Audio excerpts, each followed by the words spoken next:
Hello, everyone, and welcome to the Hit Zone with your hosts, J Hits and C Rob. Sit back, grab yourself a drink, and let's talk sports. What's good, Hit Zone Nation? It's your boy, J Hits. I'm C Rob. And together with the Hit Zone. Just two homeboys talking sports. C Rob, my guy, man. Rough week, man. Rough week. We got a lot to discuss.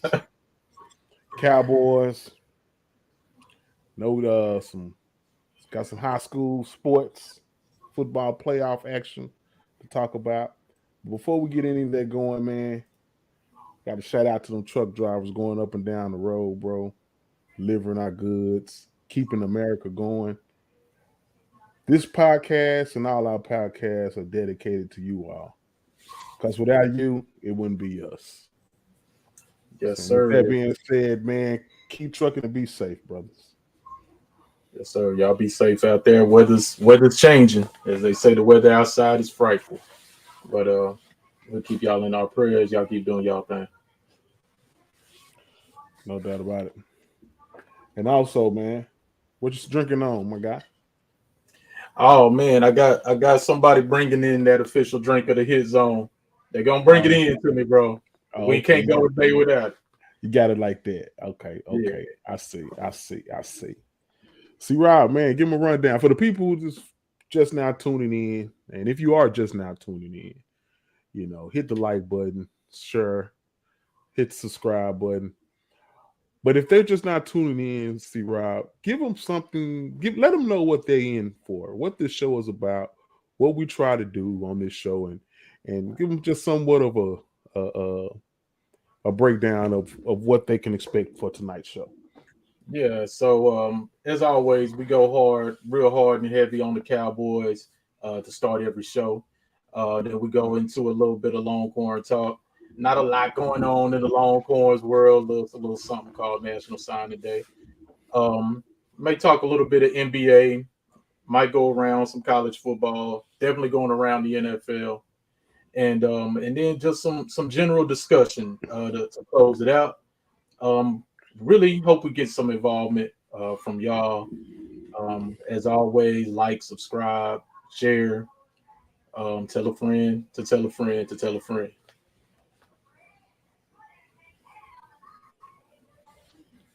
And hey, I'll let you know up front, man. My computer is jacked right now. So the normal stuff that that I'm bringing up when we having a discussion, I'm not gonna have it available. But hey, it's like we're doing a radio show on my end right now. So we're gonna make it do what it do. You ready to get into them Cowboys first? Let's get into them Cowboys, man.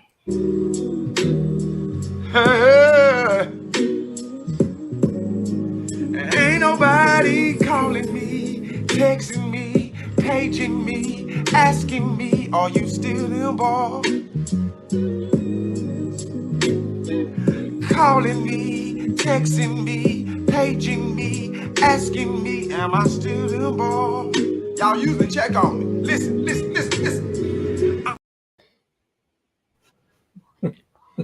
We still them boys, man. I know you got to. Hey, we still them boys, bro. But the Cowboys went down to Jacksonville and pretty much pissed down their legs. They gave up another 17-point double-digit lead in the fourth quarter. Yep. This time to the Jacksonville Jaguars. Let's see. Guess we lost C. Rob. Good. He's back. Yeah, this is just some of the stats going here. Dak Prescott threw the ball 30 times. He completed 23 of his passes. He had 3 touchdowns and 2 interceptions passing, bro. What's your thoughts on Dak's day? I mean, say, man, people are gonna say, and I'll agree, the last pick was not his fault. It was not his fault.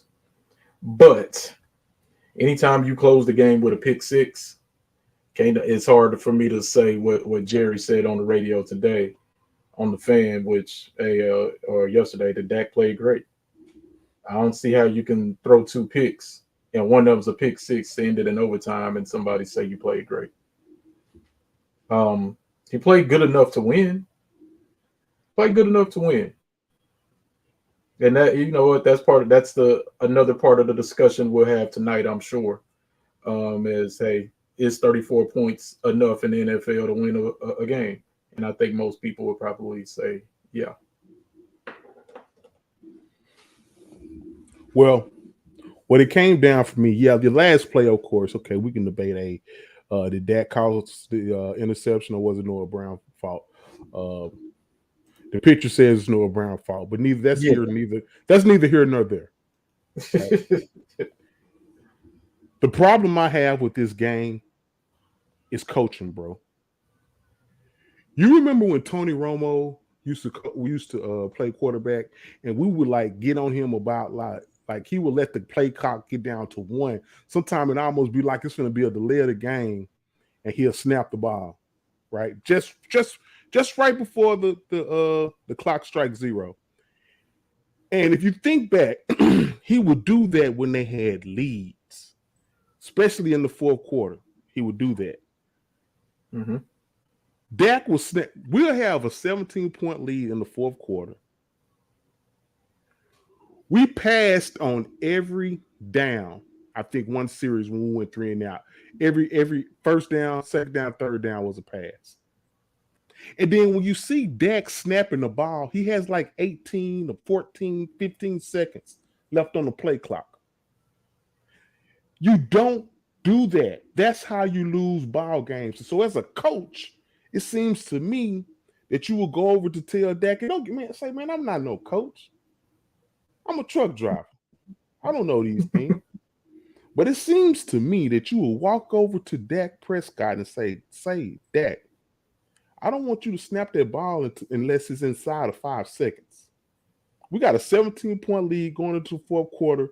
It's all about how many possessions that the Jackson Jaguars can get in this fourth quarter for us to lose this game. So we're going to limit those possessions by not snapping the ball until it's inside 5 seconds. It's the small things that get you beat, bro. It's not the big. This, like I say, even the Green Bay game, it's not the big thing that's getting us beat. It's the small things that are getting us beat. It's coaching, bro. It's coaching. It's game management. I give you another example. We got the fumble.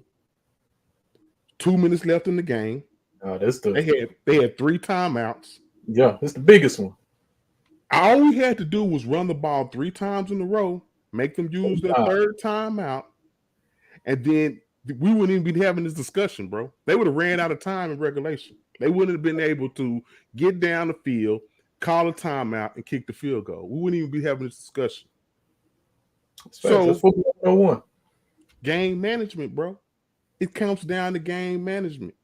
Now, I don't know if Mike McCarthy feels like his legs is cut from under him. He doesn't have enough, authority within the organization to go over to Kellen Moore and let him know these things. Because Jimmy Johnson have always said, as the head coach, I don't call the plays, but I do determine run or pass. Yep. And I feel that's what head coaches do. So I'm thinking that's Mike McCarthy going deep on that. And if that's Mike McCarthy and that's his mindset, we're not going anywhere for one thing in the playoffs. And Sean Payton, get him on speed dial. Yep, get ready, Sean. Get ready. My thing is, I said this. What game was it? The game against the Texans, when Noah Brown made that dive and catch toward the sideline. Hey man, great play, great catch. But I told you this was last week. I said, hey man, Noah Brown's a nice little player, man, but he getting the ball too much. He's getting the ball too much. And he had 2 touchdowns. That's great. But throwing to him like he's your number one, like he's a guy you depend on, that's the reason I said that last week. I said that because it's like, dude, he ain't that dude. At some point, continuously trying to involve him and throw him the ball is going to bite you in the ass. And it did at the worst possible moment. He ain't that guy. He's a nice player. But at this point in his career, he ain't that guy. When the game is on the line, that's who I'm going to routinely. Now, if you just wide open, all right. But hey, man, if game on the line, I want to go to some folks that I can trust to get the job done. Let me ask you a question. Which receiver on our team is a hand catcher, meaning that they don't catch the ball with their body? That's why he dropped his ball, because he ain't using his hand, bro. Sure. You don't let the ball get into your body like that. You got to have confidence as an NFL receiver. You got to have enough confidence and throw your hands up and catch the ball. But bro, even if you let it, you go, I'm a body catch it. That's not how you do it. Like that, but just bounce right up, man. Come on. I mean, I'm from the school that you just don't body catch, bro. Like everyone, like Michael Gallup is a body catcher. CeeDee Lamb to a certain extent is a body catcher. You know, Dez used to use his hands. Dez going up with his hands. Dez gonna catch it with his hand. It was like Michael Irvin catches with his hand. He gonna snatch the ball out the air. We don't have those. He was over a slant. Yeah, yes. When you going over slant. But I'm talking about when the ball is coming into you, it's coming into you, hit you between the numbers, and you can catch it and keep running. Use your hands, man.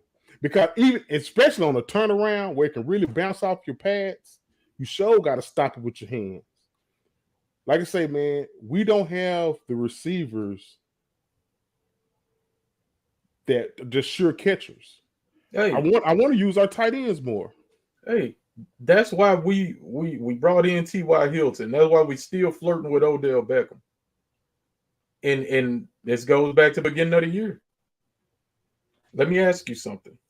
If Amari Cooper was still on this team, would we have won this game? I don't know. I say yes. If your 3 receivers are the same ones you had last year, not only do you win this game, but you probably got another win in there too. I just remember Amari Cooper used to sometimes disappear on the road. And I'm not taking another. Amari Cooper, he used to stay hurt a lot. But he played. Yeah, I feel like Amari Cooper could have helped this team, but he would have stunted the growth of CeeDee Lamb if he was on this team. I feel like CeeDee has a higher ceiling than Amari Cooper. We just need to get him another bona fide person, second receiver. You know, I remember Cedric Wilson. Cedric Wilson came up big a lot last year for us. You know what I'm saying? As that third receiver. You know, Noah Brown is our third receiver now, bro. You know, and don't take, like you say, I ain't taking nothing from Noah Brown. He's been having a decent year, but he's still Noah Brown. Yeah, exactly. The plays like that should not be going to your third guy. Not if he's your third guy. Now, like you said, Gallup is your third guy. Cool. Throw it to him. Yeah. But like you said, man, that and the coaching, not running the ball 3 straight times. That's, like I said, that's football 101. You're trying to run the clock out, make them burn their timeouts. And that, and I know we haven't got to it yet, but that and how average this defense is playing right now. One, you can't trust the offense. You can't trust offensive play calling. And currently, we have no pass rush. And one side of the defensive secondary is, you might as well have me or you out there. That's not a team that right now, looking at it, is going to be successful in the playoffs. That's a team that could lose out. Thankfully, we already in the playoffs, but right now, based on what I've seen, it ain't just this game. They should have lost to Houston. And if it wasn't for an amazing fourth quarter, they probably was gonna lose to the Colts. So this stretch of the season where we say, oh, we got the AFC South, we finna wreck shop. That's been the biggest struggle. And yeah, I know it's been injuries. You know, we done had two cornerbacks out for the season now. One of our best tackling linebackers might not be able to play again. Our defensive run stopper that we picked up that, hey, this dude can play, is out probably for the rest of the regular season. It's not a lot of hope right now. And with all that being said, if the coaches would have made just a few, say the defense turned the ball over. Yep. Strip. What's the guy? Sunshine. Made a play when a play needed to be made in the fourth quarter, going down the stretch. Gave the ball back to the offense, and all the offense needed to do was stay in bounds and run the ball. Yep. Coaching, man, it's coaching. Just like you say, I haven't heard people say this about that.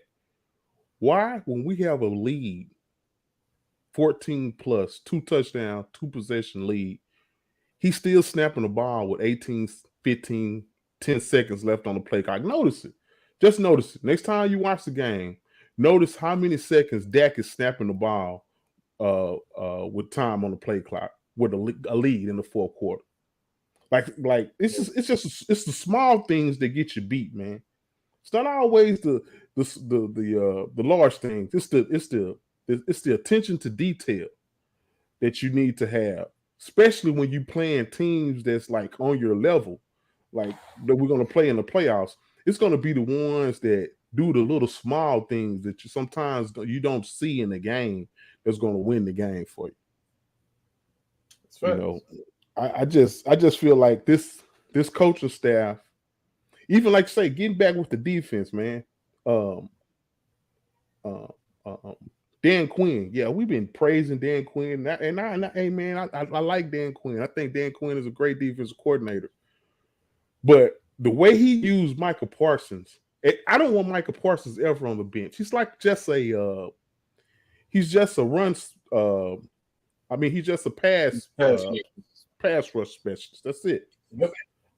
Like we've all said that this dude is like one of the best athletes we've seen in a long time, but he's not on the field for the majority of the plays. Well, nah, man, that's unacceptable. Micah looks like he's injured. He looks hurt, and I think that's what's going on with him. I think that's why he spent so much time on the sideline. I think he's hurt. I think something might be bothering Tank. And then, like I said, Hankins is out. That's a problem. That's a huge problem that he's not in there. Yeah. And this time of year, man, if you're on the field, play.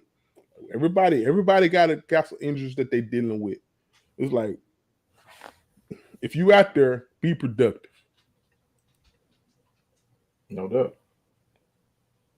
Yeah, we just discussed that. Cool. That was crazy. We had to make them use that last time out, and we didn't. So came back to beat us.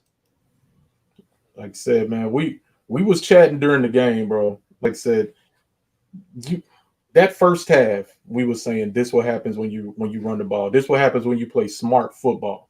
Mm-hmm. The first half. And the second half was complete opposite. This is what happens when you play dumb football. Yep. And dumb football doesn't play well in the playoffs. It doesn't.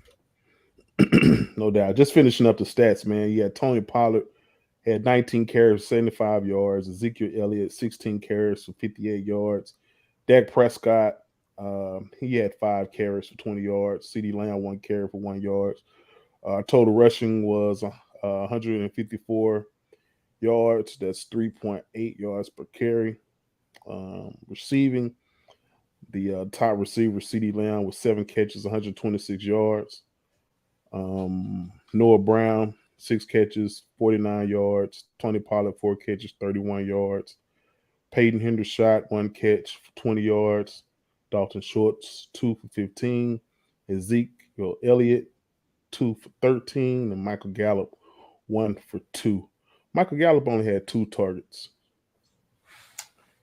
and Noah Brown had 9. That's my point. That's my point. And then again, I'm gonna bring up Coop again. You let Coop go, and you re-signed an injured Michael Gallup. You think maybe they got some regrets on that? I think the main reason that they let Coop was politics more than agreed. anything else. Yeah, and see, when you put politics over over the team, I'm not blaming Coop for that. I'm blaming the Cowboys management for that. Because, like, dude, there's always going to be somebody on the team that you don't like. That's anywhere you go. There's always going to be somebody you don't like. But if they can play, if they can help us win, I'm going to get over it. We're going to figure it out. And hey, now they chickens are coming home to roost. They getting what they deserve right now. And as a fan, I'm frustrated, but also, man, I'm kind of over it, man. You know, it's been this way since 1996.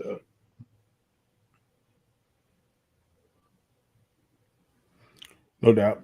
Yeah, that's all we got right now for Cowboys, man. We'll come back later to discuss some more NFL and a few more Cowboy topics as well. Well, hey, man, I guess that means we do some quick Longhorn talk, real quick. Not to take up too much time, but it is a National Signing Day. Hey, man, you know it's hard to get too excited over teenagers choosing to go to your favorite college team, but I think we're looking pretty good. We got the number 1 quarterback in the land. We got the number 1 running back, and we got the number 1 linebacker. That's pretty solid, bro. Yeah, no doubt about it. I feel like you know, the 5-star is always great. The only thing that you caution about that 5-star is they max out or not. You know, there was statistics that said most 5-stars are not first-round draft picks. So, you know, it'd be them 3 and 2 stars that developing 5 stars by the time the end of their career when they're ready to get drafted. Them the ones you want on your team. Them the ones you build your team with. So, yeah, hey, I like the you know, the big signings, the number 1 linebacker, number 1 quarterback, number 1 running. That's good and dandy, man. But, you know, what made them number 1 was their high school play. We're talking about collegiate now. What you gonna do in college? That's all that matters at this point. No doubt.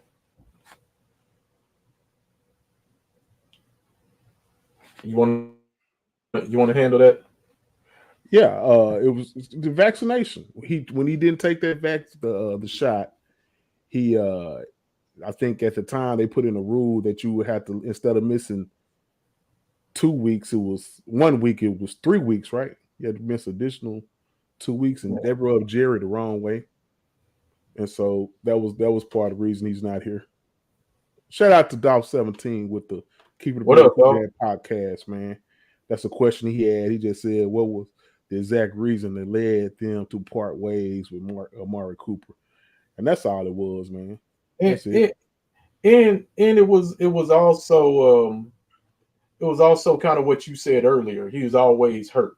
Yeah. So he'd show up on Sundays and play the game, but he'd miss practice a lot. And then, but I mean, a lot of the times you praise players for that, though. Yeah, you praise him for being like that.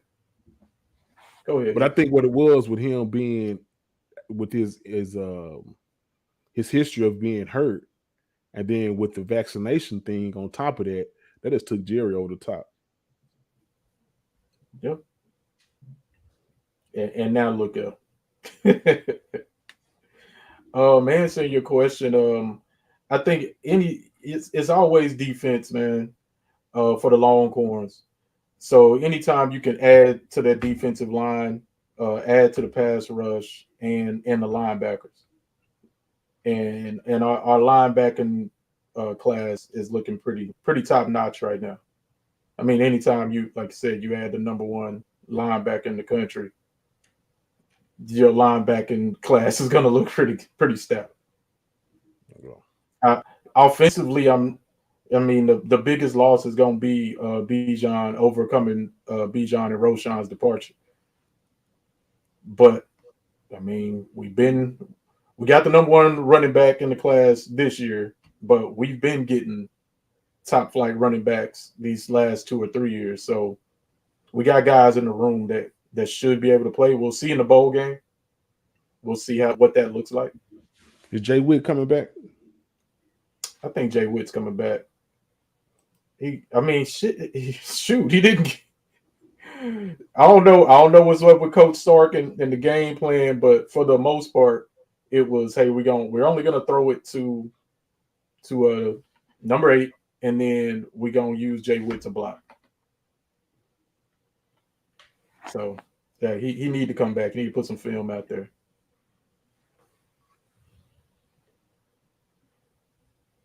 What's that? Enjoying. Bet. Appreciate you, bro.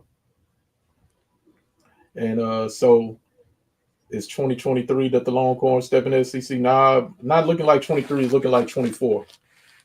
It was supposed to be 25, but now rumors are coming out that they're gonna do it a year earlier. And I think most of us are saying the sooner the better. And I know SEC country is saying be careful what you wish for. But I don't know if y'all know how bad it's been being on the way out in the Big 12. Like the way these refs are, and the politics in the Big 12, the sooner the Longhorns get out, the better. And we'll deal with whatever happens in the SEC when it comes.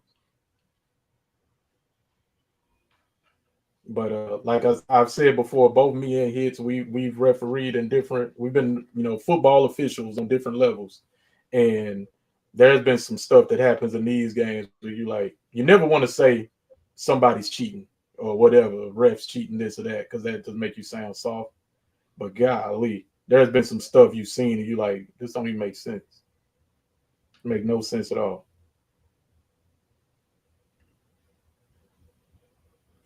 We play Alabama next year. We go to Tuscaloosa to play. Like second week of the year. So yeah, Texas versus Bama at Bama. We played LSU a couple years ago, a home and away, right? Well, we were supposed to have an away. But we played them in 2019, and then COVID happened in 2020, and LSU canceled. LSU canceled, not Texas. LSU canceled. So we had to find somebody else to play. Yeah, we wanted some of that. And speaking of the bowl game, if you didn't know, your boy Bijan, he did declare for the draft, so he won't be playing in that game. What is that game scheduled to televise? Let me see here. I think next week. I thought you had a handy on you. Yeah, I do. It's Thursday the 29th. So yeah, okay. Next week. But yeah, man, see, short, quick, easy. We done talking Longhorns. Not a lot to get into, man. Like I said, it's bowl season. Really more interested in talking about the rest of the NCAA. Hold on, we got another comment. Thank God for you guys. Saw what happened when we came to Austin. It was a great game, man. You talking about LSU versus Texas? Yeah, that was a great game. And that was Joe Burrow. That's when they found out. They was pretty good when they came to Austin and they won that game. Jefferson too. Yeah, I mean that was a cold squad. Then they had both them receivers back then, didn't they? They had Chase Jefferson and Joe Burrow. But Jefferson won and killed us though. Yeah, Texas. especially but last they, I seconds. mean, they won basically in the last 2 minutes of the game Yeah, that's with what I'm all their saying. weapons. Jefferson So, yeah. got loose on us. Hey man, that's what happens with the Longhorns, bro. But anyway, we'll move on from that. Um, NBA. Honestly, I don't have a lot, man. It's been. I see why Jay Hits don't really like watching NBA until after Christmas. Um, we do got a big game Christmas. The Lakers come to town Christmas afternoon. That's going to be nationally televised game. If y'all haven't been following the Mavericks suck. So uh, I don't know what to expect. Christmas Day, they got better players than us. They got LeBron and they got Russ, and all we got is Luka. Let's call it out So, again. Anthony Davis got hurt again. Anthony Davis is out for at least a month, bro. I'm gonna tell you who's looking scary because I'm kind of tuning in and out now.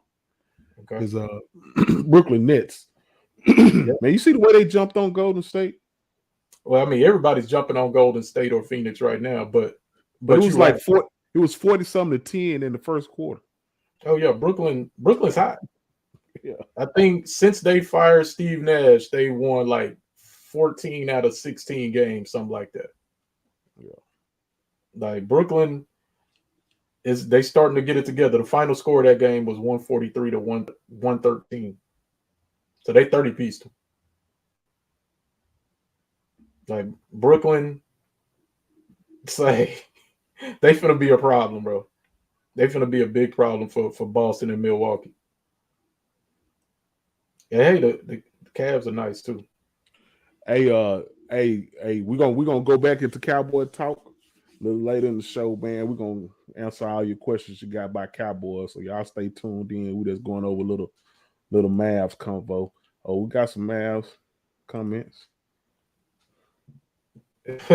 Hey, I hear you, Dolph, but you got to watch the games. The Mavs do suck compared to what they were last year. That you got to look at the lenses we trying to look at them at is last year they were a team that made it to the Western Conference Finals. But this year they a team that might get into the play-in tournament. Like not only are the role players struggling, role players are getting hurt. Like I think Dorian Finney-Smith is injured.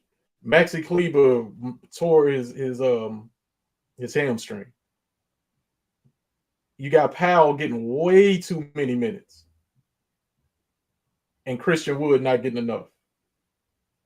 But then you got these guys are supposed to be 3-and-D guys. 3-and-D. They play good defense and they hit high percentage of 3-point shots that ain't making their 3-point shots.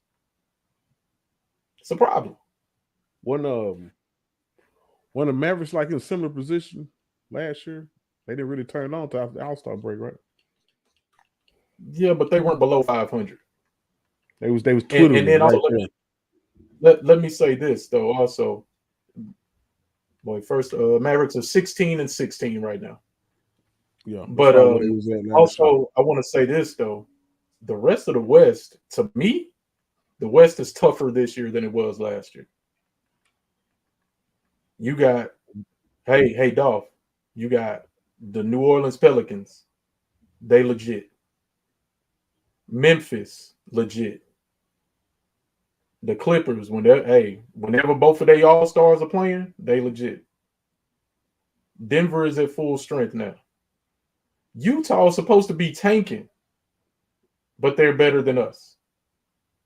And yeah, then you still got Golden State and Phoenix. So hey man, the West is tough, bro. You pissing down your leg against teams that you should beat, that you should be better than, it's not good, bro. We play our worst when other teams' best players don't play. Make that make sense.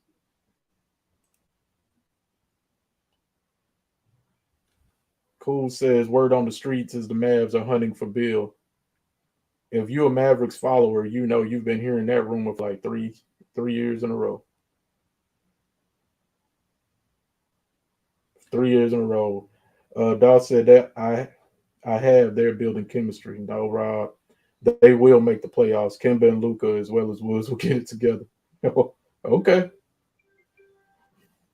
Okay, man. Like I said, not based on what I've been seeing. Like I said, Christian Wood is clearly the second best player on this team. Clearly. And they refuse to give him second best player minutes.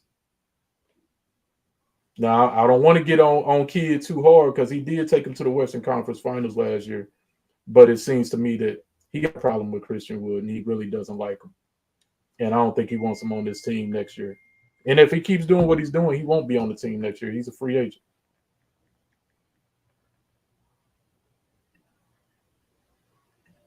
And said that my young pals still have a lot of room to grow. Yeah, they do. But they got an edge to them, man. They're young, they talented, and they edgy. That's a team nobody wants to see in the playoffs. Nobody. And as long as Zion stay healthy, oh my gosh, it's gonna be a problem for everybody else. Everybody hunting for Bill. Hey, again, if you follow the Mavericks, you know there's always been talk about Bradley Beal, and Bradley Beal wants to play with Luka, all of it. But yet and still, he re-signed with Washington. Like his contract is dang near untradeable. So he made that call. They need games to gel. Hey man, we'll see. I really think they're trying to trade Christian Wood. It's a lot of games. It's a lot of games.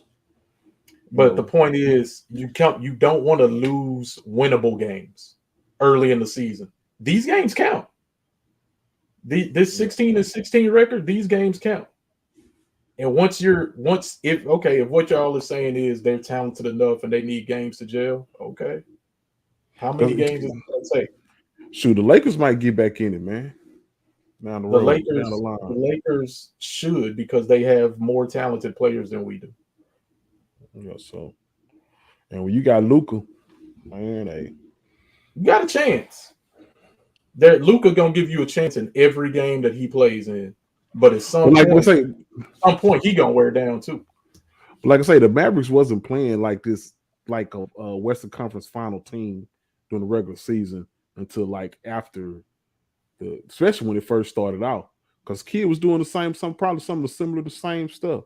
He was trying to get them to play defense. Then after the All-Star break, something clicked, and the Mavericks started playing defense like a mother. They became one of the better defensive teams in the league. You know, they also traded Kristaps Porzingis last year, and that was part like right before they traded him. They started picking things up a little bit, but once they traded him, they kind of took off. Yeah, they was winning without him because he was hurt. They figured out how to win without him. But yeah, man, like I said, man, I'm a long time MFFL. That's my team, and through thick and thin. So with Dick Mata at Reunion Arena, I was one of the reunion rowdies in the 80s. That's my squad. Mark Aguirre, Rolando Blackman, Derek Harper. For some reason, Brad Davis is up in the rafters. I don't know why, but that's my squad. Through the 90s, 3 J's, losing, only winning 12 games. That's my squad. So trust me when I tell you I know my team. I know my team, and this ain't the Pelicans. You go and look at the rosters and go down one by one, player by player. You tell me that the Mavericks match up with the Pelicans, player for player, talent-wise. It's not the same, bro. Trust. The Mavericks are in trouble unless they make a move.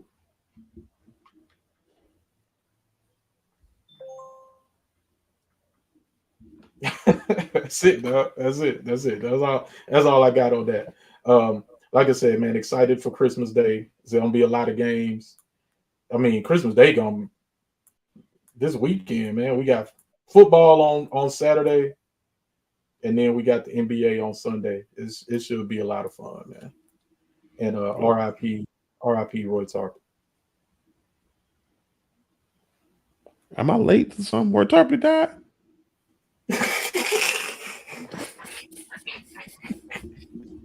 Bro, am I late? Am I late? Did that happen recently or something? Recently? When did Roy Tarper die? Let me find out when. You're funny, bro. Hey, man, you know sometimes them deaths kind of go back to back, man. I didn't recall Roy Tarpley dying, bro. Died January 9th, 2015. Damn. Yeah. Say, gone and forgotten. Hey, Dolph. Who's we know best three players for the Lakers, right?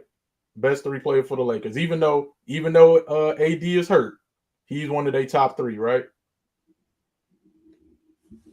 So LeBron and Westbrook and AD. Give me the Mavericks top three. Luka number one, Luka number two, and Wood number three.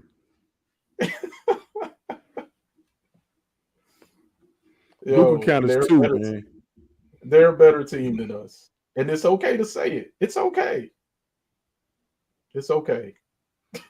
Hey, we got it. We'll discuss it at All-Star break.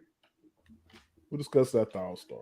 Hey, right now, like I said, I know y'all like, man, this dude negative to mine on the Mavs. Right now, I'll be like, yo, can we just say Luka like hurt his toe and he just sit out the rest of the year and we get the number one pick? Damn. That's the only way we gonna get better up. That's the only way. I ain't with Team Tank. My dude said Luka Woods, Kemba. Say though, Kemba wasn't even like on the team like 2 weeks ago, though. And now you got him in our top 3 or 4. He scored 32 the other night. He did. Can he do it every night? If he can, cool. Hey, but hey, even the Mavericks GM in the interview said, "Oh, his knees are done. His knees are terrible." Hey, he might be that kind of dude that Jason Kidd can mold, man. Like he did. What's the guy that went to New York? The point guard. I think Jason Kidd had a lot to do with his development, his year. What are you talking about? Jalen Brunson? Yep. Bro, Kemba Walker's 30, dude. What are you talking about? Hey, man, 30 in basketball not old. Yeah, 30 in basketball is old. No, it's not. Not in basketball. Yeah. If you're a little dude, in football, it's old, not in basketball. In sports, my bad. If you're 30 with degenerative knees like Kemba Walker has, it's old. Maybe so. That's why you got to think about these guards: Kemba Walker, Derrick Rose. These dudes that's in their 30s now. Grant Hill still gave was a good player towards in his career with bad knees. Was he? He pretty decent. Was he? You sure? Yeah. Say the best dude that's ever been great still as they gotten older is LeBron, and that's the end of the list. 30 is not old though. Yeah, for me and you. You're right. How was Jordan when he won his last championship? How was Kobe when he won his last championship? Great questions. Let's talk about little guards though. We ain't talking about 6'6" dude. I'm saying it's not old. Give me anybody that's 30. That's kind of like in the middle of your prime at 30 in basketball. I feel you, but I'm talking about small guards in particular. Because we talking about Kemba Walker. Any guard. and his bad knees.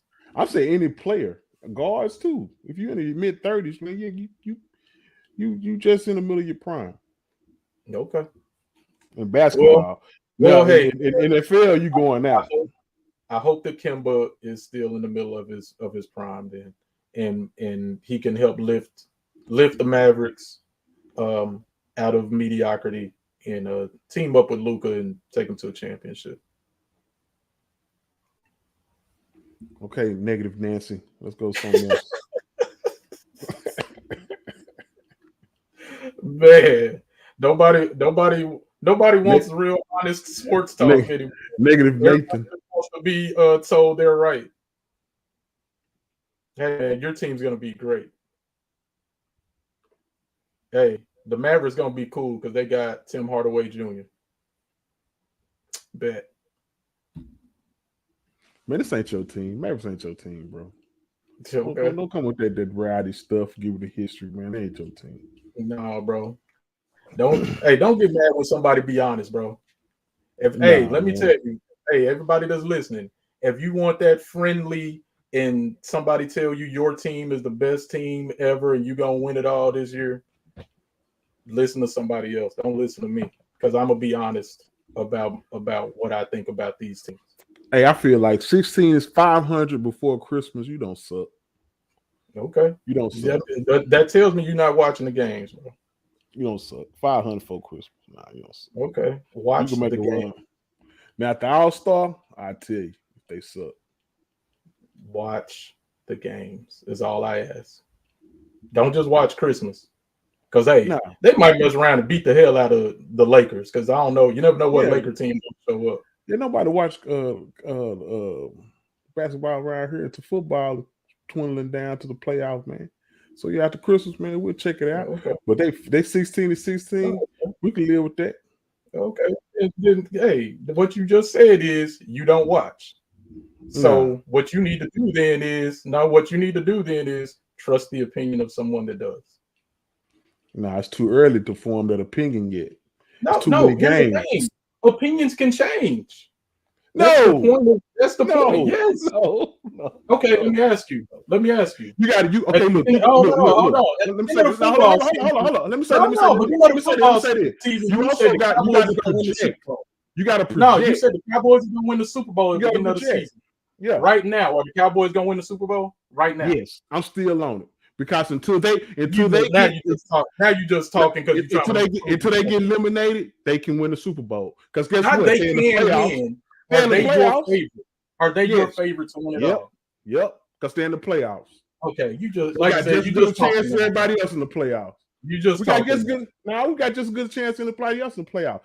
My glass is half full. Yours just half empty. No, mine is reality.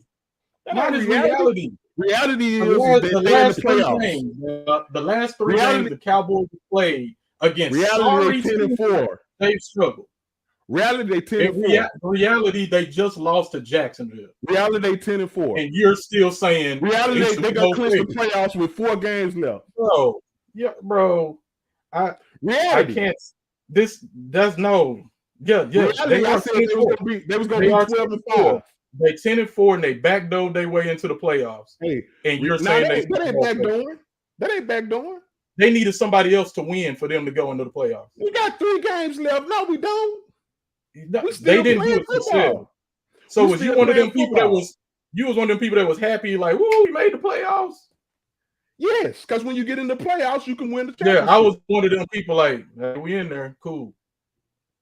Because your glass is half full. As long as you're in, you have a chance. Yes, cool. Because your glass is half full.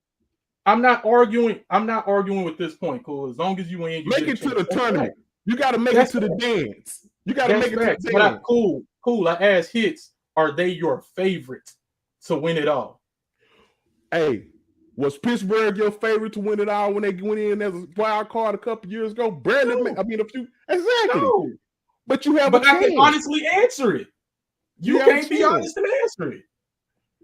Why I can't? If I say that they're going to be in the Super Bowl, everything is still in place. Based on what you've seen the last 4 weeks, you still think they're the number 1 chance to win it all. Not they got a C-Rob. chance. You know, everybody C-Rob. that's in the playoffs got a chance. C-Rob, you know how the Tampa Bay got a NFL chance. go. You know how the NFL go. Then Houston beat Kansas City. No. Then they almost beat them. Almost, yeah. They almost But no beat one is talking about them though. No one is talking about Kansas. Almost the Cowboys was talking when they almost lost. If I was in Kansas City, I'd be like, bro, why are we struggling against? This the national broadcast was talking about the Cowboys struggling against Houston. I don't care about them. I'm talking about us, real Cowboy fans. But what I'm saying is, it's your projection, it's your perception. My perception of the Cowboys is we're 10-4. We headed to the playoffs, and as we get in the playoffs, anything can happen. Your perception of the Cowboys is they're 10-4. They suck. They're gonna lose first round of playoff. It's just how you think about it. Hey, at the beginning of our show, dog, when we first did our show, what you say? Most likely to happen this Cowboy season. What you say? Number one thing most likely to happen. They're gonna lose in the first round of the playoffs.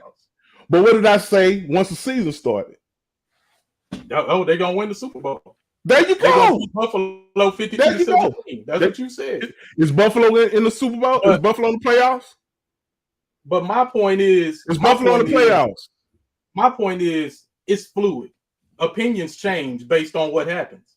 If Dak got hurt right now and Dak was out for the year, you're still gonna say they're going to the Super Bowl and they're gonna win it all? No. That's why you got to project. Your opinion changes based on the information you currently have. Yeah.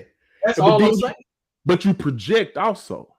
You project. You can say, yeah, man. Look, the Mavericks 16-16. Yes, true enough. But I feel like they're gonna get it together because they went to the Western Conference Finals, and it don't really matter until after Christmas to the All-Star break. You can project that, or you can say they 16-16. They suck and they ain't gonna go nowhere. Yeah, but you can't say that now. Yeah, right now, based on the information that I have, because I watch. You gonna say that now? I watch the games, unlike you, and I'm thinking Dolph probably doesn't watch as many Maverick games as he watches his own team. I actually watch, and this is my opinion is based on what I've seen, not what I think might happen because things that have happened in the past, or I think because I ain't been watching, but when I start watching, they'll get better. All I can go by is what I see. That's all. And right now, what you see is a 500 team. I see a team that's struggling. You see a 500 team. I see a team that when they play teams who are resting their starters, they're resting their star players, will still go out there and lose by 15 or 20. That's what I see. And that's disturbing, bro. And guess what? Hey, they weren't doing that last year. They weren't losing the teams last year who were resting their stars, or teams that you kind of figured they should be. Look, again, they're 16-16. It's basketball. Wait, we'll discuss that. Like these Cowboys are 10-4 and going to the playoffs. So we're at 10-4. We could win it all. We could. We got just as good a chance as anybody else. Facts. That's facts. So that's where I'm at with it. And here's the thing. I'm not arguing with where you're at with it. That's fine. But to suggest no one's opinion can change based on new information, that's ridiculous, man. No, I'm not saying your opinion can change. I could on here saying that the Cowboys suck and the coaches suck and doing all that. But then I'm gonna say, we can get it together. We can, because it's my outlook. Look, my outlook. Your outlook is gonna be dark clouds and thunderstorms. No, my outlook is reality, bro. My outlook is what I see. Do I hope things get better? Do I hope Mike McCarthy says? I hope Mike McCarthy says, "Say, bro, you know what? I'm doing a play calling now." Do I hope he says, "Hey, Dad, we got a lead. Let the damn play clock go down to within 5." I hope that happens.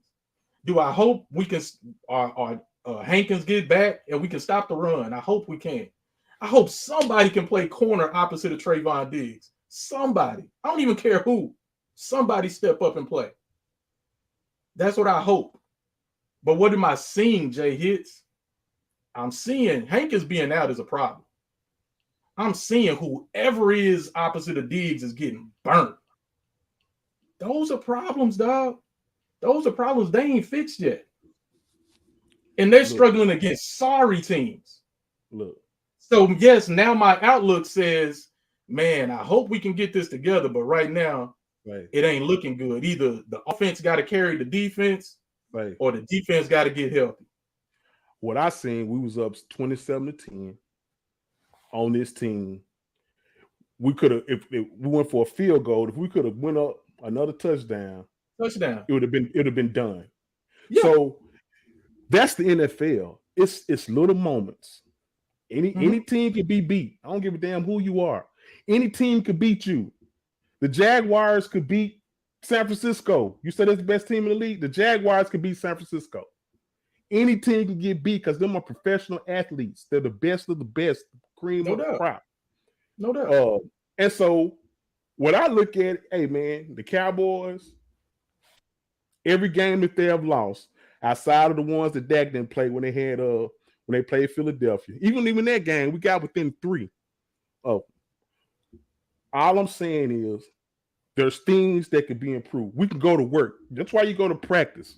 The finished product needs to be at the end, not during the middle, not during the beginning. I want to project my finished product. This is what I want to project. This is what I want to could and it could happen. We found out that Kevin Joseph can't play corner. They brought in another corner. Then they brought in another guy from Tampa Bay. So like we figuring stuff out. Let's figure. The thing is, if we was just sorry, we playing this, there's no help, we have no other backup, we can't do it, we losing everybody, that's different. That's different. But we done seen what can happen when the Cowboys put it together, when they play Minnesota and they go in Minnesota and they beat them 40-3. We seen what can happen when they put it together. Who knows? They can get in the playoffs and they put it together for the next 3 games. Yeah. That's always the hope. Hope. Yes, hope. Yeah. That's the hope. That's the hope. Yeah, always hope. But the projection is they could actually do it. You know why? Because we've seen them do it. I can hope that the Cleveland Browns could get a Jaguars can get another couple wins together and make the playoffs.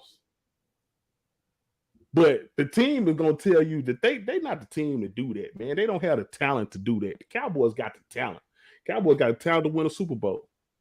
I believe that. I believe this team is talented enough to win a Super Bowl. We just got to get on one of those streaks, one of the momentum runs, because that's what the NFL is about, man. It's playing from the neck up. We get on one of them runs, anything can happen. One thing about it is we in the dance. We there. We got invited to the dance, bro. You can't win unless you get invited. These are, bro, I thank you for all the sports cliches, but yes, we know this. We know. If you're in there, you got a chance. If you're in there, you got a chance. That Parcells used to say that. Let's just get in the tournament. Let's just get in the tournament. Just get in the tournament. Exactly. That's the key. Get in the tournament. We are in the tournament. But because you can go 16-0 and lose the Super Bowl. Yeah, it don't matter. Or you can go 7-10 and be the NFC South champion and run the table and go to the Super Bowl. Thank you, sure. Thank you. Slay. But I'm gonna ask you this. Go ahead. You got it. Go. No, you got it. Go ahead. I just want to ask you this. Money on the line.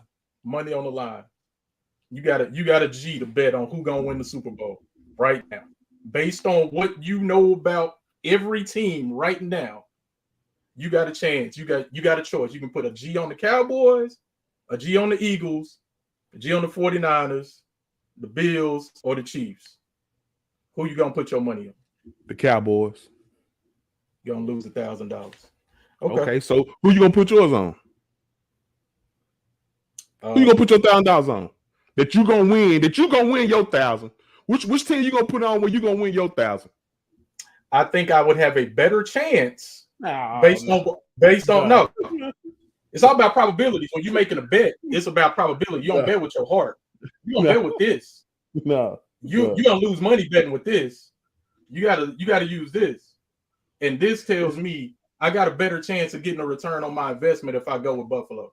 Say when you hey, how about this? It's gonna piss some folks off, but I don't care.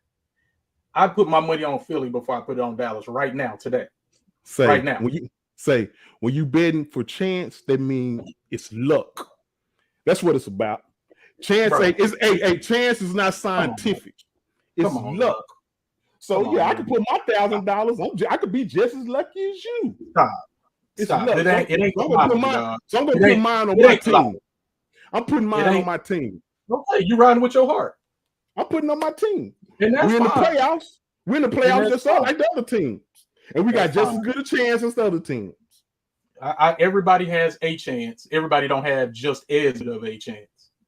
We got just as good as a chance of the team because I can see my team 13-3 with the first round bye and losing the first round. So that don't mean nothing. We got just as good a chance as everybody else. This NFL come down to one game. This ain't a 7-game series like basketball. This ain't a series like baseball. It come down to one game. And if my players on that one game better than your players that day, we're gonna win. Period. Yeah, I know, Coach. I know. Period. I know. What it comes down to. That's the whole any given Sunday thing. We know so it. If you ask me, you bet with your heart, dog. So if you ask me who I'm gonna put my money on, this is who I'm riding with. I'm riding with the boys, Cowboy Nation. Hey man, Cowboy Nation, stand up. You're gonna get a lot of comments. You're gonna get a lot of comments of everybody being so happy that you a homer and that you riding with your Cowboy Nation. Now Cowboy Nation, stand up, man. Stand up. I know some people finna jump off. Some people finna jump off the bandwagon. That's fine. That's cool. That's what happened when we have a loss. Some people jump on. Real Cowboy fans don't jump on and off. But there's a difference between. Hold on. That's true enough. That's true enough. We might did get in for a Commander loss. No, we got in because we're gonna win 10 games. See, it's all about how you look at it. Because if we had 9 games and the Commander lost, we wouldn't be in it, right? So we got in there because we won 10 games. Get it right. Let's go. Cowboy Nation, stand up. We got them haters in here. We got the Philly haters. We got all they in the chat room, y'all. We got a hater in the chat room. Let them know what's up. Hey, Sherelle, that is true. We did have 10 wins, and he's right.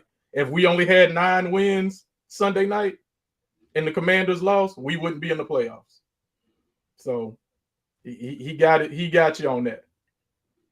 And Sherelle, she's stating Sherelle's state affiliation, so y'all can holler at her in the comments. Hey. She's an Eagles fan. She's the only Eagles fan I know. Because we won a game. Let them know, cool.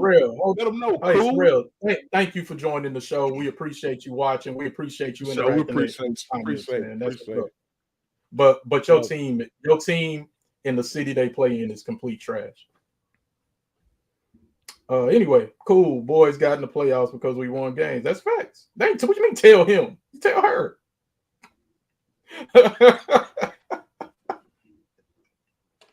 Yo, man.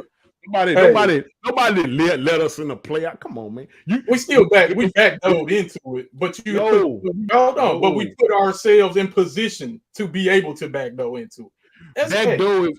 Backdoor is the last game of the season. Cowboys won back-to-back years, double-digit wins. That's what's up. That's what's up, and that's something we ain't experienced since the 90s. No, we ain't gonna spin it like that. Backdooring is if it's the last game of the season, you needed to beat a team and you didn't beat that team. Now you're going home looking at a team on TV, hoping that they win or lose. That's backdooring. Nah, we didn't do that. We won 10 games. Anybody gonna win? Any team that's winning 10 games this season gonna make the playoffs. It don't even matter.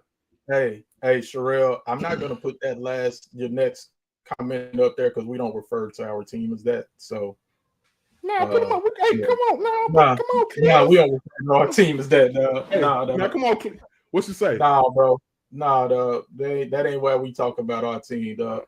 Y'all can do that. Y'all can do that, and that's fine, dog. But yeah, Look you here. know the name of the team. You know the name of the team that got the star on the helmet. You know what it is.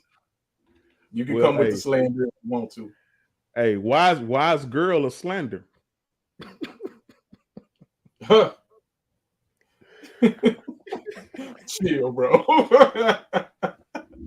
No, I'm going at it. I'm going there. I'm going in, man. I'm going in. They're gonna woke up a sleeping giant. Oh, okay. Talking about my Cowboys, man. Talking about my Cowboy. Talking about my Cowboy. Let's go. Oh man, I think she got you hyped. Talk about my Cowboys, man. But anyway, point I was making is, look, we started really going in on the Cowboys in the NFL while talking about the Mavericks in the NBA. My point is, we all over the place. Your opinions can change based on new information. The current information tells me the Mavericks are struggling. Can they turn it around? Of course they can. They have the best player in the world on their team. So, of course, yes. But they need to get him help or he's going to leave. Of course the Cowboys got a chance in the playoffs because they're in the playoffs. So they got a chance. But what I've seen the last 3 weeks don't excite me. I need to see improvement in this defense that we thought was the top defense in the league. Right now, dude, they gave up 500 yards to Trevor Lawrence. And that's I need to say that again for everybody that's blaming that game on Dak and Noah Brown. The defense gave up 500 yards to Jacksonville. That's a freaking problem. And hey, y'all can say I'm a real Cowboy fan and that ain't no problem. Okay. You talk that if you want to. But if you know football, you know that's a problem. You know what the Texans did was a problem. You know struggling against the Colts was a problem. Can we fix it? Can we get over it? I don't know. I hope so.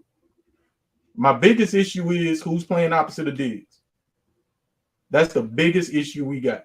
Because if we can't cover, teams can just chunk it down the field on us whenever they want.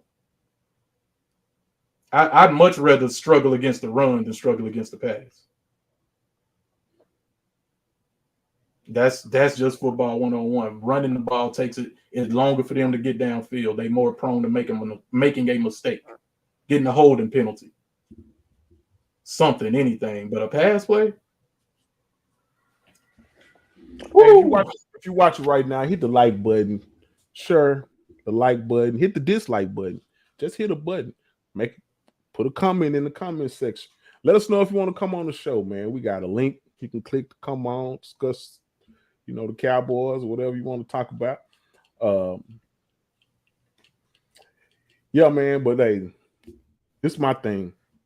We're in the playoffs. Now let's let's touch up on some things that we need to touch up on. Let's start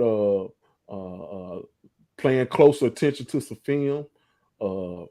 Michael Parsons, you need to turn off your social media and stop buying into this I am the next Lawrence Taylor talk.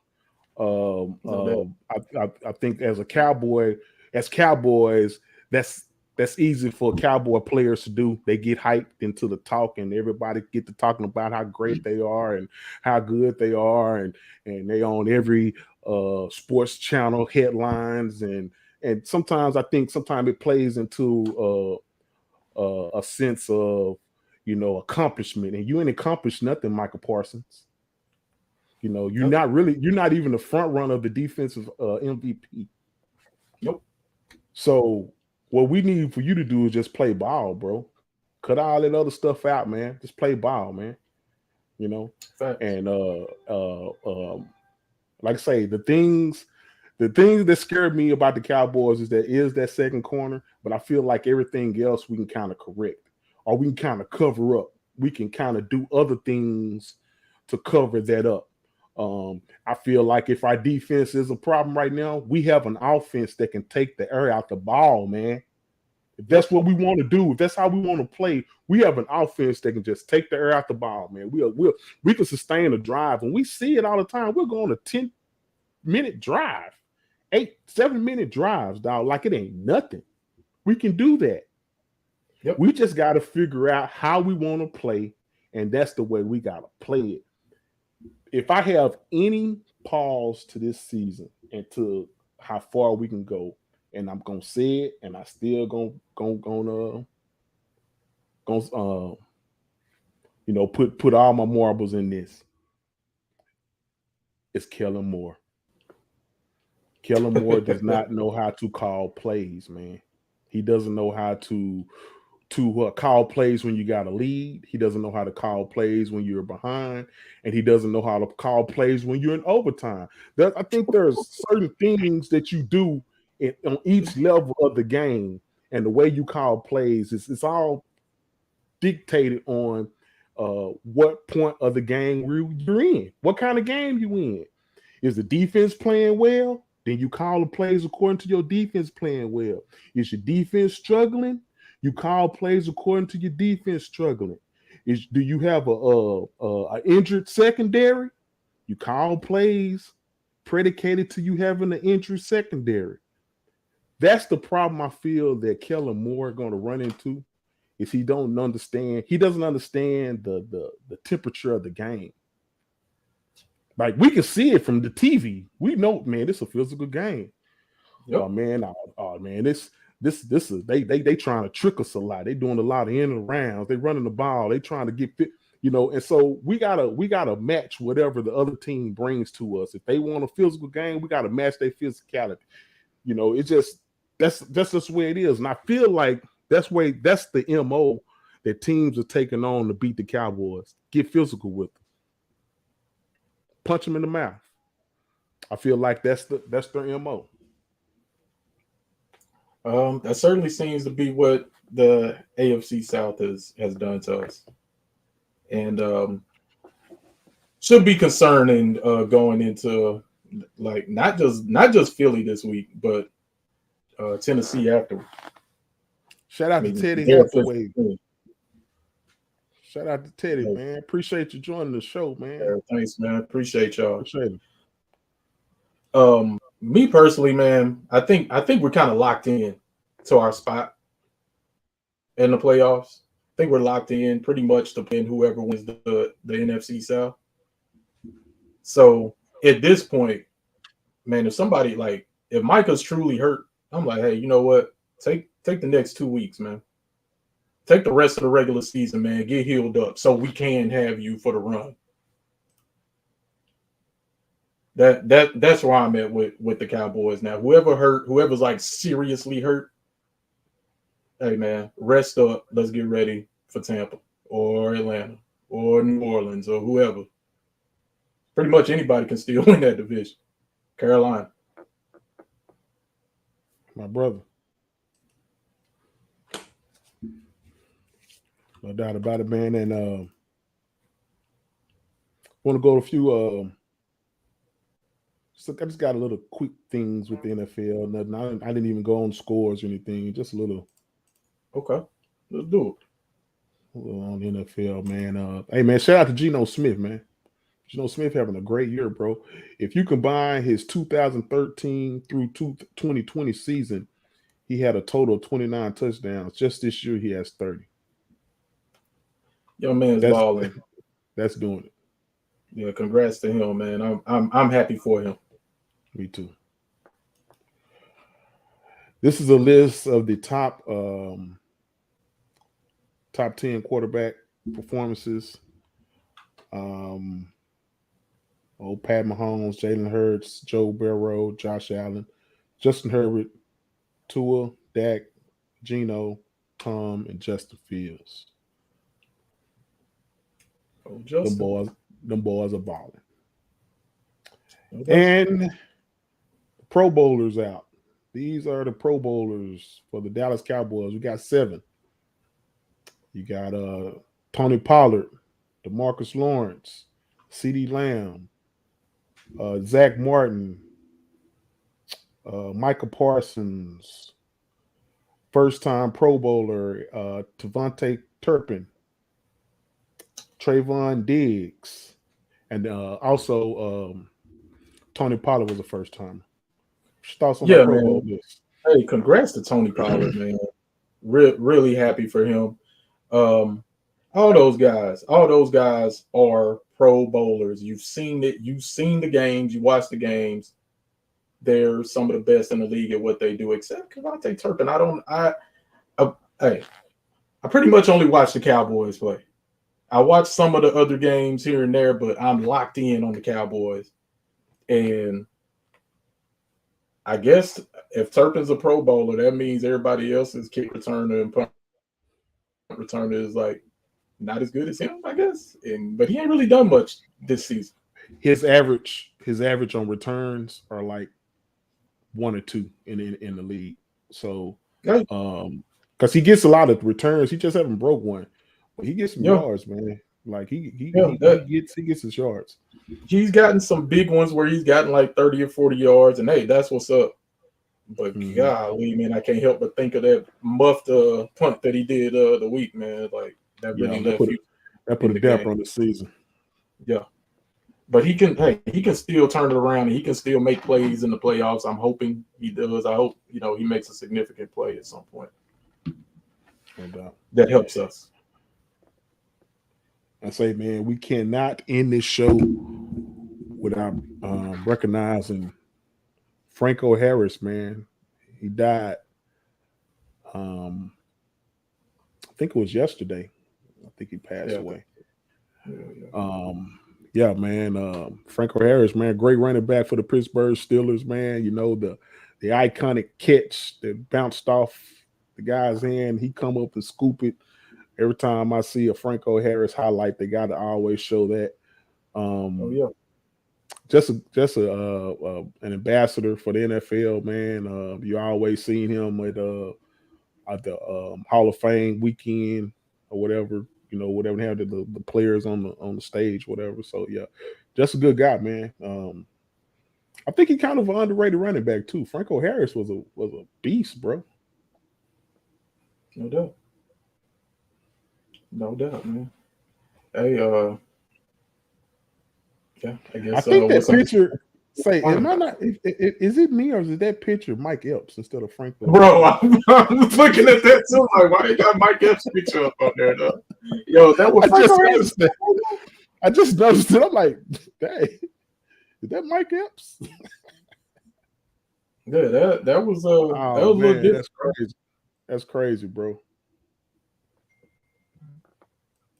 Yeah, that's different, but like I say, man, that's my abbreviation. Dolph want to get his RIP to Franco Harris in too.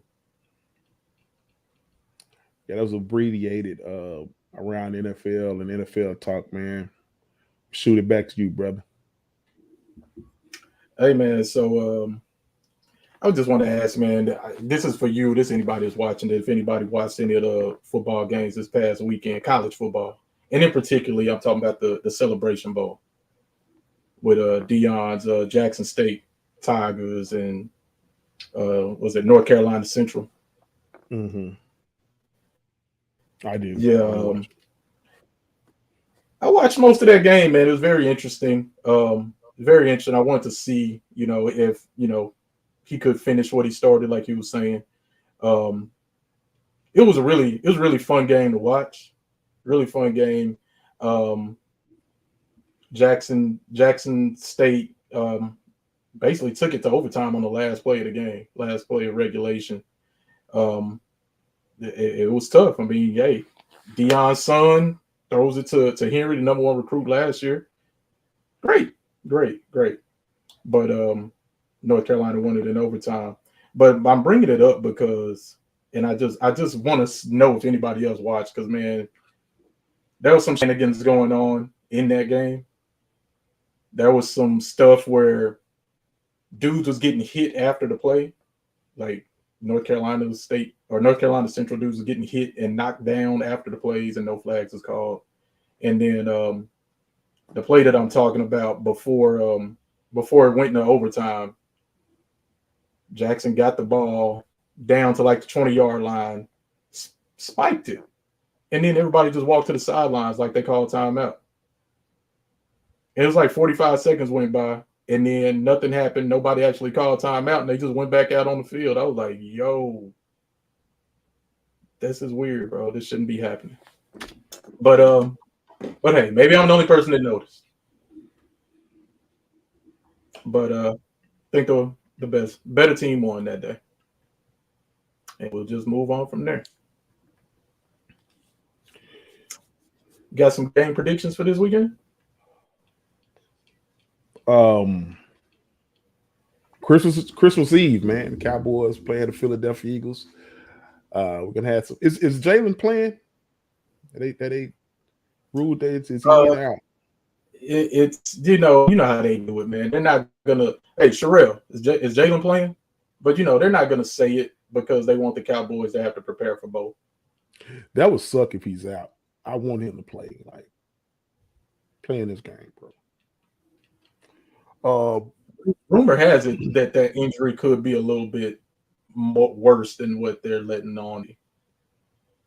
Like he could not play the rest of the regular season. There's a rumor. Gardner Minshew is nothing to sneeze at, especially with this offense, man. Like, no. But, yeah. So, and he can actually throw the rock. Yes. Can he throw better than Jalen? I don't know. But he brings another dimension to the offense, or different dimension to the offense that Jalen, something different that Jalen does. But with that being said, man, I got the Cowboys winning this game, bro. We playing at home too. Playing at home. Christmas Eve. It's gonna be a bounce back game. I think they're gonna have a coming to Jesus moment in the locker room.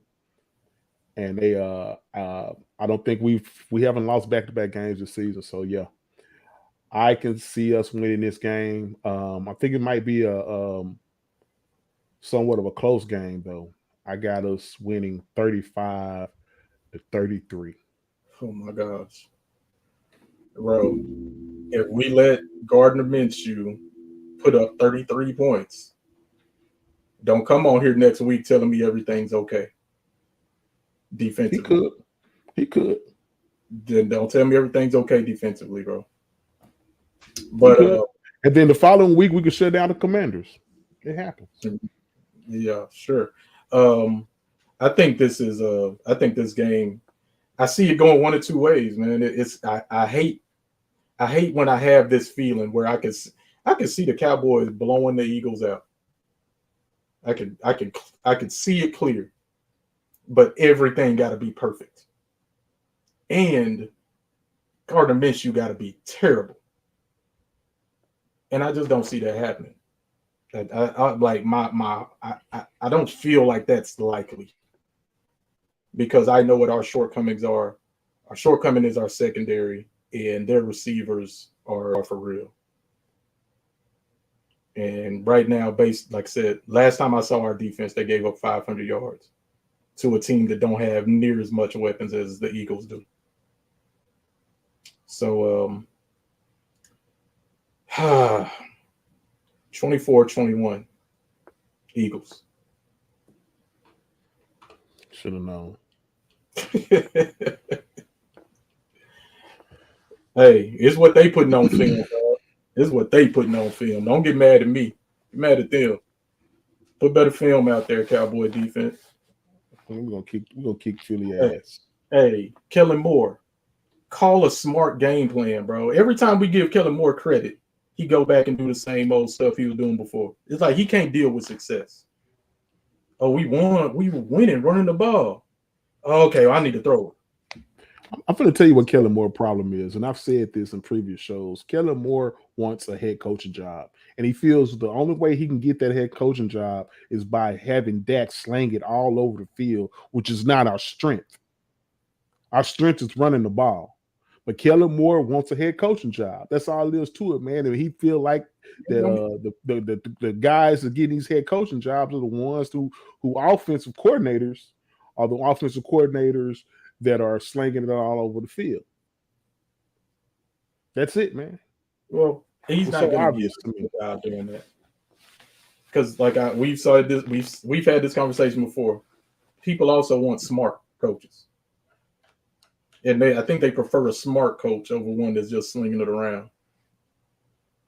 But hey, what do I know? Like I said, I don't like picking the Eagles to win against the Cowboys, but I don't want to. I don't want to lie. Like I said, what I seen what I seen from the Cowboys these last 3 weeks, and what I've seen from the Eagles the last 3 weeks, shit don't mesh, bro. The Eagles been struggling the last 3 weeks too. They just won theirs. We lost one. They won all 3 of theirs. Okay.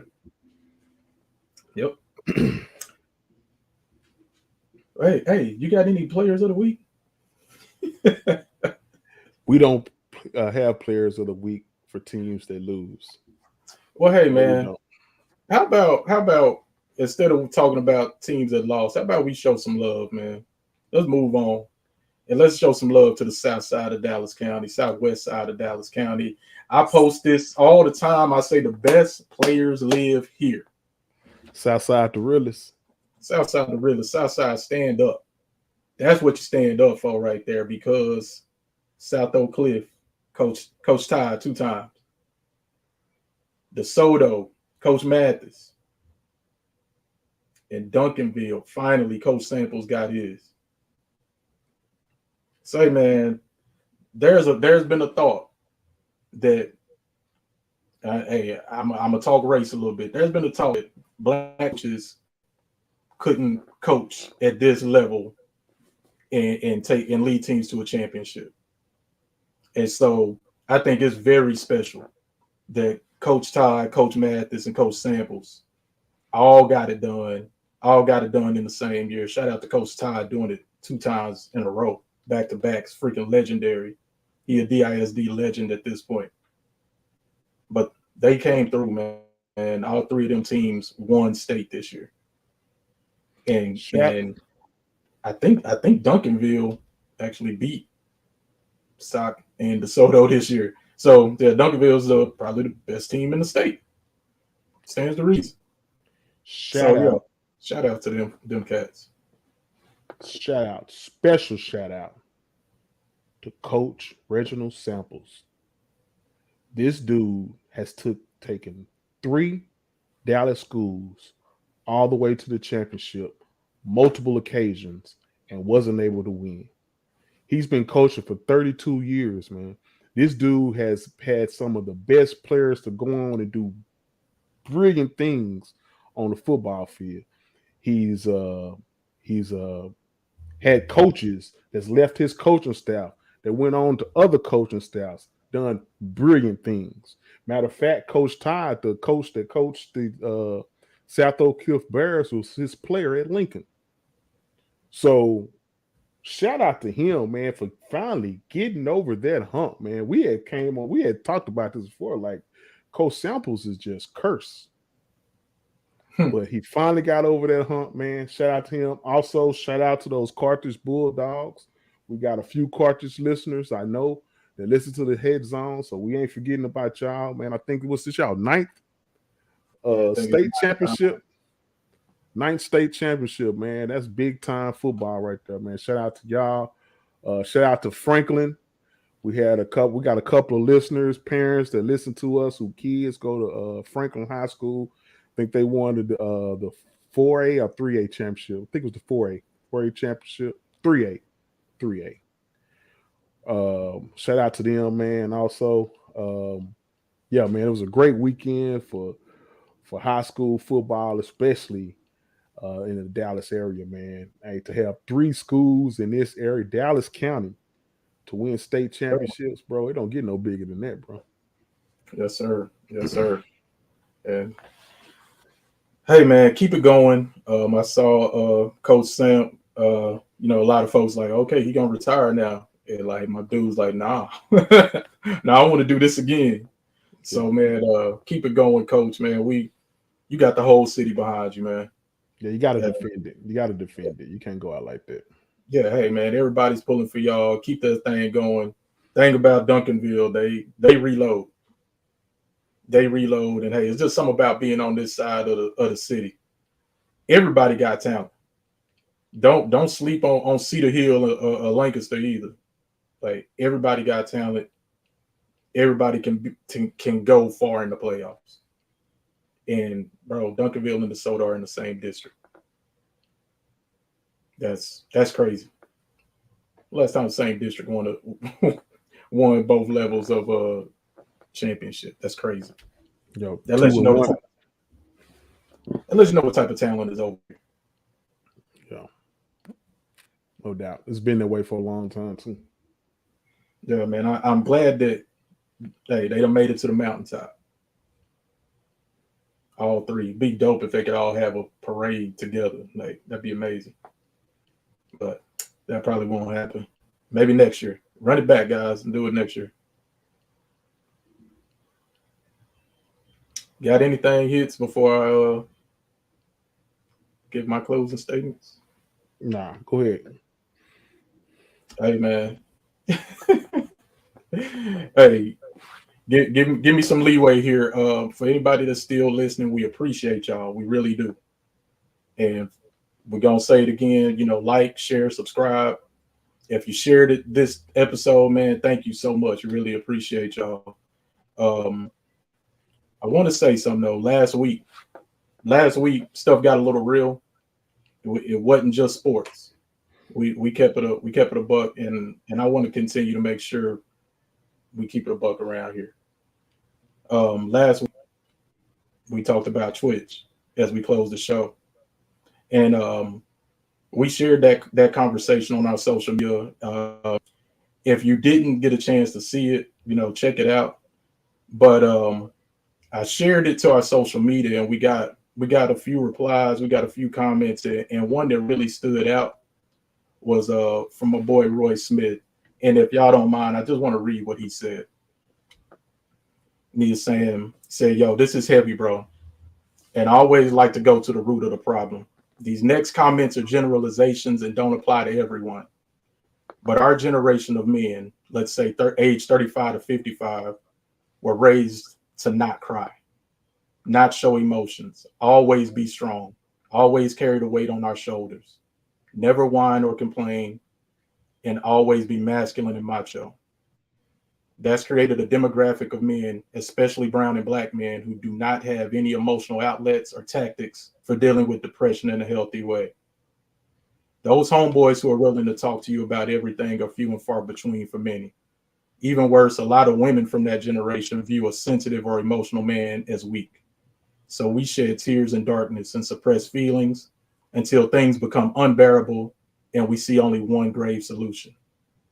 And to complicate things even more, the men who are usually appear to be the strongest are always the best at masking these emotions. So they are the last people we reach out to or show concern for. And this is why we're always shocked and say, quote, he's the last person I would have expected. He showed no signs, end quote. The silver lining is that many of these men have realized this trauma, and although they may feel trapped, they are breaking the cycle and teaching their sons how to cope properly.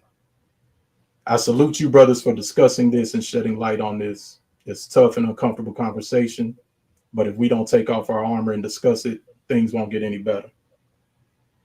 I appreciate you, Roy, for leaving that comment for us, man. That was real, bro. That was real. And just like last week, I'm gonna say again, you can't just always be superficial stuff you and your people talk about, man. It's called, send a text. What's up, bro? You good? You never know. Something so simple can save somebody's life. No doubt. And the time we living in too, man, is real key because there's a lot of things going on, and we've seen things in the past 4 or 5 years that generations prior to us have never seen in their lifetime. So it's some things that, like I say, that's a lot to deal with, and sometimes, man, you have to talk to someone. People bottle their emotions up and pack them away, and especially men. He was right on that. We've been taught that since we were kids. Suck it up and don't cry. Suck it up, shake it off. Yep. And so yeah, man. So yeah, but sometimes you just can't shake it off, man. And if you can't, that's when you need to talk to someone. Yeah, exactly. And like we said, man, we here. You can holler at us. You ain't got nobody else to talk to. Hey, man, holler at us too. We make time. Hey, one of us just be on the road, just riding, just waiting for somebody to talk to. Please. So, man, yeah, man, holler at us, man. And if you can't reach us, hey, 988, the Suicide Crisis Lifeline, man. There's it's dialing 988. That's what you do? Yes, sir. Yes, sir. Okay, that's what's up. I didn't know that. That's cool. Yeah, man. And like I said, man, we here. We can talk about whatever. We can talk sports, or we can talk about some others too, man. Like, we deeper than just local sports. We deeper than that. No doubt. And one more thing before we leave, bro. One more thing. And you brought this up to me the other day. We was like in the summer and earlier in the fall, we were like, yo, free Britney. And now like Britney's free and we ain't said nothing. So hey man, I'm gonna let you comment on Britney first, man. We used to have a free poster BG. Or something. Yeah. Free BG poster. Something happened to it. I would look for it. But man, I'm glad she's free, man. I'm glad she's out.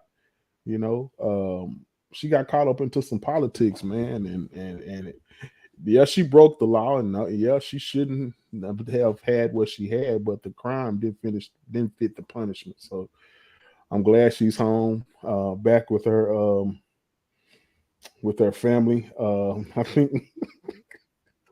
I don't know if I should say this, man, but we talk a lot, dog, right? You know what I'm saying? We crack jokes, man. That's what we do.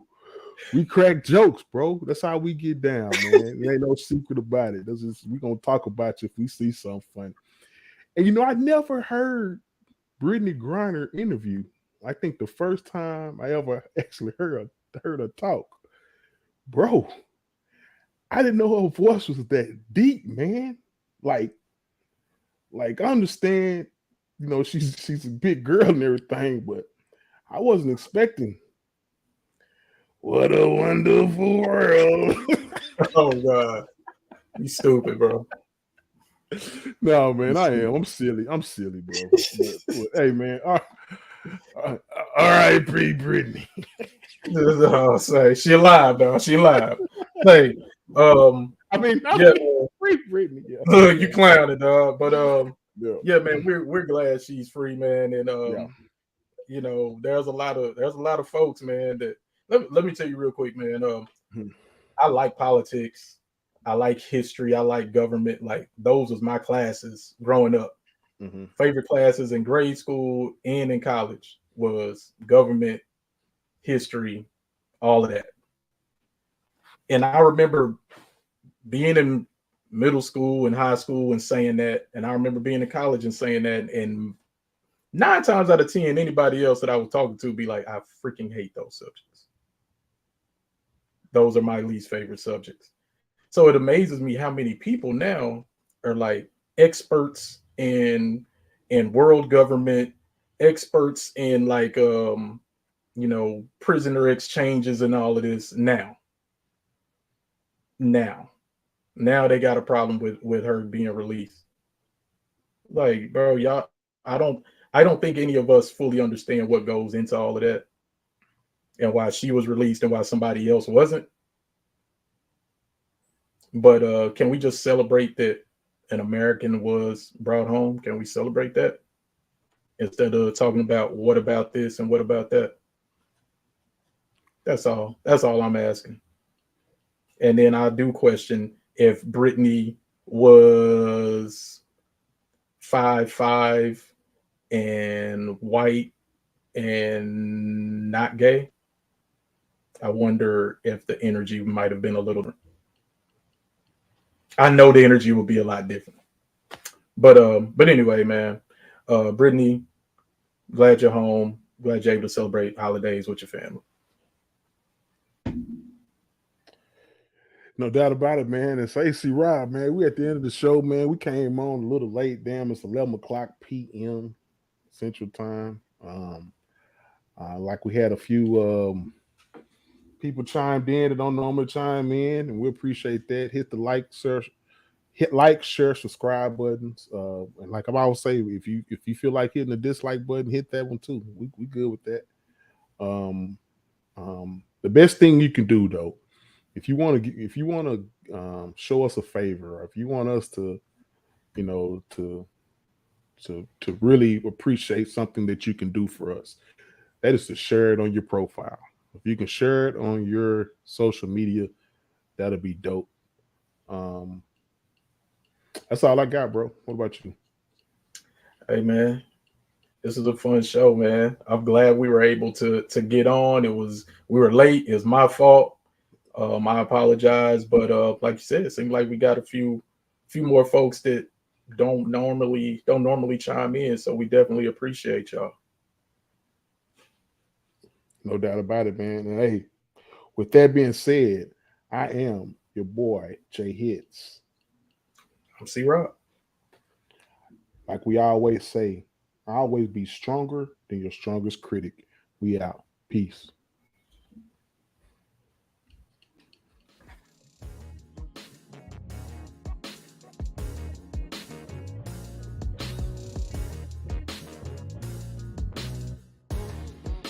Thank you for watching today's episode. Please like, share, subscribe, and hit the bell. We'll see you next time on the Hit Zone.